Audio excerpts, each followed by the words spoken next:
Good morning friends. तो friends अब हम नॉन इंटीग्रेटेड अकाउंट्स में इस प्रॉब्लम को सॉल्व करेंगे। चलिए पढ़ें। The following information have been extracted from the cost record of JKL manufacturing company limited.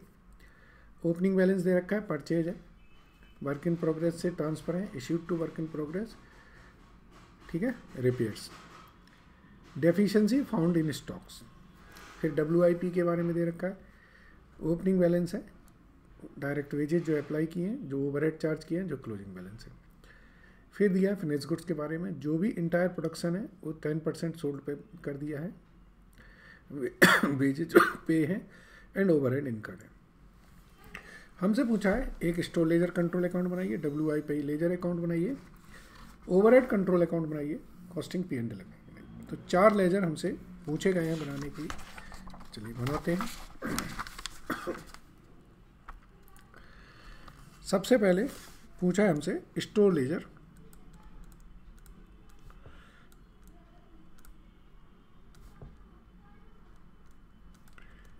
Control account.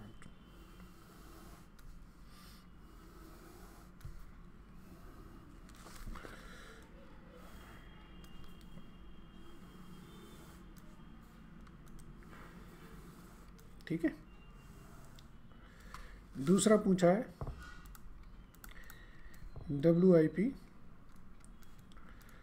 Control account.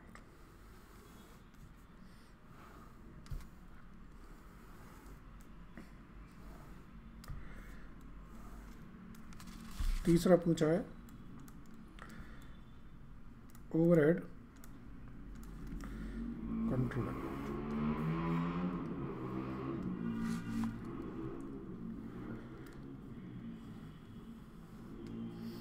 और चौथा पूछा है हमसे कॉस्टिंग P&L अकाउंट।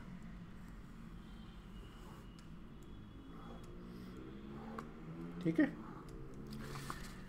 चलिए, जो डाटा दिया है पहले उसे चुपचाप से प्लेस कर दो।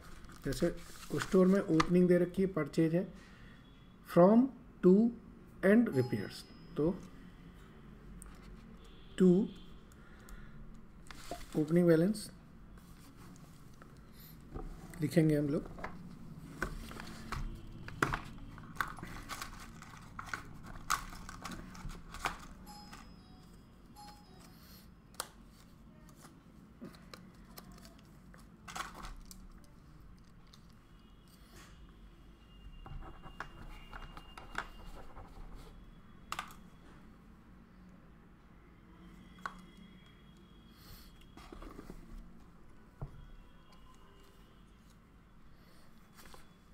ओपनिंग बैलेंस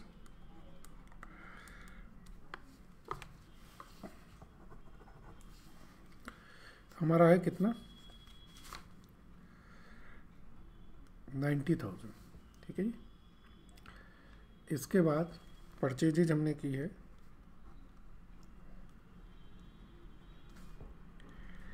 4,80,000 की। रिसीव्ड हुआ है हमारा WIP अकाउंट से 2,40,000। गया है हमारा WIP अकाउंट में 4,80,000। ठीक है जी। इसके बाद रिपेयर्स में गया है तो ओवरहेड्स में 60,000 का मटेरियल चला गया है हमारा। ठीक है। और जो डेफिशिएंसी भी है 18,000 की, वो भी हमारी ओवरहेड में भी जाएगी।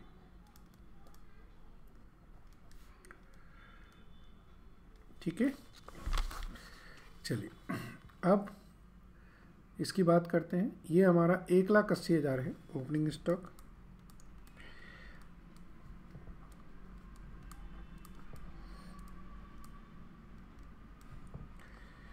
स्टोर लेजर से हमें मिला है 4,80,000। ठीक है जी। वेजेज जो हमने एलोकेट करी हैं वो वेजेज कंट्रोल से हो जाएंगी हमारी 1,80,000, और ओवरहेड हमने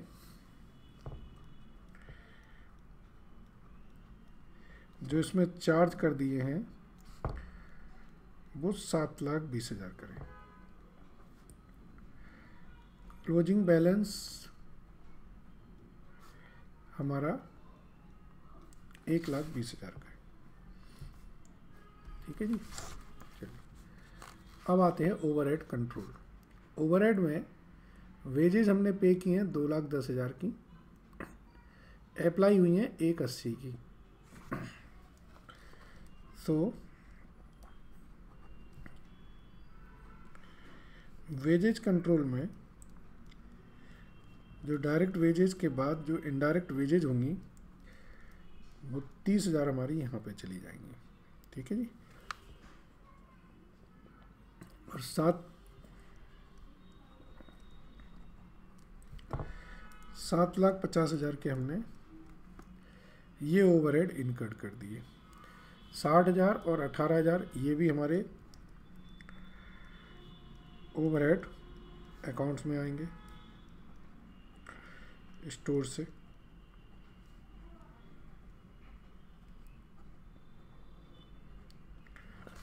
ठीक है जी। 7,20,000 ये हमारे WIP में चले गए।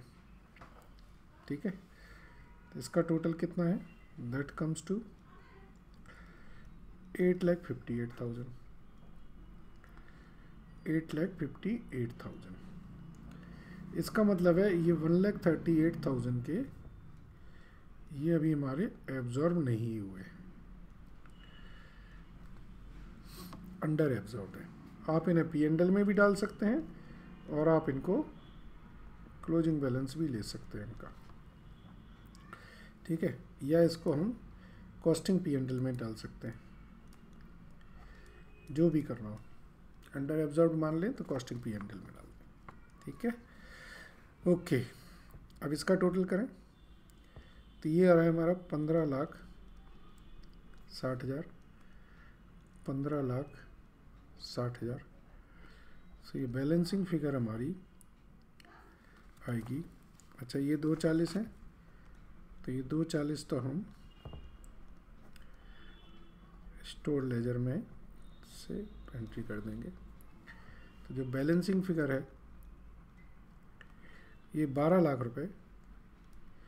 अगर हम फिनिश गुड्स अकाउंट बनाते तो हम फिनिश गुड्स में लेते, लेकिन फिनिश गुड्स अकाउंट नहीं बना रहे हैं तो अब सीधा हम कॉस्टिंग P&L में ले जाएंगे। तो WIP लेजर से ये हमारे 12 लाख रुपए आ गए। जनरल लेजर एडजस्टमेंट से ये टू बैंक नहीं होगी, टू GLA होगा। सेल होगी 12 लाख में 10% जोड़ देंगे तो ये 13,20,000 हो गया। अगर हम इसको भी यहाँ ट्रांसफ़र कर दें ओवरहेड कंट्रोल से 1,38,000